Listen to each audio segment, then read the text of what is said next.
काफ़ी young patients आते हैं हमारे पास 20, 30, 40 साल की उम्र में। कहते हैं कि सारा दिन कंप्यूटर पे काम करते हैं, सिर झुके रहते हैं, गर्दन में दर्द होता है। काफ़ी लोगों को दिखा चुके होते हैं और सब ने बोला होता है इनको सर्वाइकल है, या जिसको अगर मेडिकल टर्म में पूरा बोलूँ तो सर्वाइकल स्पॉन्डिलोसिस। बट अगर एविडेंस की बात की जाए, साइंटिफिकली बात की जाए, तो सर्वाइकल स्पॉन्डिलोसिस 20, 30, 40 की उम्र पर नॉर्मली नहीं होता है। ये बीमारी एजिंग के साथ होती है कि अगर आपकी उम्र 50, 55, 60 की है और आप वियर एंड टियर जिसे कहते हैं ना, कि जैसे बाल सफ़ेद होते हैं, ऐसी कंडीशन को सर्वाइकल स्पॉन्डिलोसिस कहा जाता है। तो फिर इन पेशेंट्स को होता क्या है कि 20, 30, 40 साल की उम्र में ही ये इनको गर्दन में दर्द रहने लगता है, कंधों के बीच में दर्द रहने लगता है। What is the reason? इसी की हम बात करते हैं आज। सबसे पहले सर्वाइकल स्पॉन्डिलोसिस क्या है? ये हमारी गर्दन होती है, छोटे छोटे जॉइंट्स होते हैं पीछे जो गर्दन की मूवमेंट को कंट्रोल करते हैं, फसेट जॉइंट्स कहते हैं इन्हें। जब भी गर्दन मूव करती है, इस पे कोई स्ट्रेस आता है तो इन पे स्ट्रेस आता है। इसको स्ट्रेस के कारण जब इसमें आर्थराइटिस डेवलप होता है या इसमें डैमेज आता है, उसको हम सर्वाइकल स्पॉन्डिलोसिस कह देते हैं। लेकिन ऊपर वाले ने, भगवान ने ये इतना सिस्टम अच्छा बनाया है कि ये ना रिपेयर होते रहते हैं।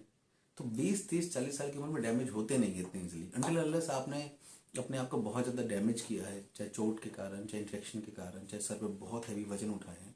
उस केसेस में कुछ पेशेंट्स में बहुत ही वो भी रेयर है कि 30-40 साल की उम्र में आपको सर्वाइकल स्पॉन्डिलोसिस हो जाए। नहीं तो बीमारी 50, 55, 60 के बाद ही दिखी जाती है। तो अगर आपको भी लंबे समय तक फ़ोन पे, कंप्यूटर पे काम करना होता है, ऐसे बैठे रहते हैं, गर्दन में इस हिस्से में, पीछे कंधों में दर्द रहता है, तो हो सकता है, in fact very very high chances कि आपको सर्वाइकल स्पॉन्डिलोसिस नहीं है, बल्कि एक ऐसी कंडीशन है जिसको ट्रेपीजाइटिस कहते हैं मेडिकल टर्म्स में। ट्रेपीजाइटिस मतलब ट्रेपीजियस नाम की मसल जो आपके ये पूरे हिस्से को कवर करती है, नीचे तक जाती है, मिड बैक तक। बड़ी फैन शेप्ड मसल होती है, मिड लाइन से दोनों तरफ होती है, मल्टीपल पॉइंट्स पे अटैच्ड होती है, पूरी सर्वाइकल स्पाइन में, पूरी गर्दन में, मिड बैक में, कंधों में, हर जगह। और बहुत ही इंपॉर्टेंट रोल प्ले करती है आपकी कंधे की मूवमेंट्स में, कंधे की स्टेबिलिटी में, नेक की मूवमेंट्स में, नेक की स्टेबिलिटी में। मैक्सिमम केसेस में अगर आप यंग हैं और आपको गर्दन का और ये दर्द फील होता है तो ये ट्रेपीजाइटिस के कारण है।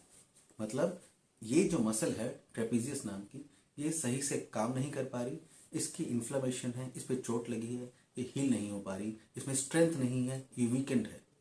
तो ये जॉइंट की प्रॉब्लम नहीं है, आपके फसेट जॉइंट्स खराब नहीं है। डोंट बी मिसगाइडेड, ठीक है? इसीलिए ये जानना भी बड़ा ज़रूरी है कि आपको सर्वाइकल का दिक्कत है या ट्रेपीजाइटिस का, क्योंकि दोनों की ट्रीटमेंट बहुत अलग है। एक मसल प्रॉब्लम है, दूसरी जॉइंट प्रॉब्लम है। एक के अंदर डिस्क की इन्वॉल्वमेंट हो जाती है सर्वाइकल स्पॉन्डिलोसिस में, ट्रेपीजाइटिस में डिस्क का कोई लेना देना नहीं है। इसलिए काफ़ी बार मिसमैनेजमेंट भी हो जाती है कि सर्वाइकल स्पॉन्डिलोसिस डायग्नोस करके पेशेंट्स को गाबा पेन या और तरीके की न्यूरोपैथिक मेडिसिन दे दी जाती है, जो फ़ायदा तो करती नहीं है, अपने साइड इफेक्ट्स अलग दिखाती है। सेकेंडली बीमारी का इलाज नहीं करती, तो ट्रेपीजाइटिस वहीं का वहीं रह जाता है, इनफैक्ट ज़्यादा खराब हो जाता है। तो फ्रेंड्स, किसी भी तरीके की मिसडायग्नोसिस से बचें। कंफर्म करें कि आपका neck pain, back pain, shoulder pain cervical है या फिर ट्रेपीजाइटिस नाम की कंडीशन है। और अगर ट्रेपीजाइटिस है तो उसका सही इलाज करवाएं।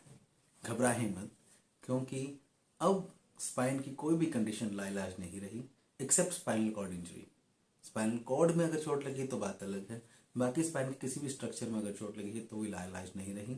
100% इलाज है, बिल्कुल नॉर्मल ज़िंदगी जी सकते हैं पहले की तरह।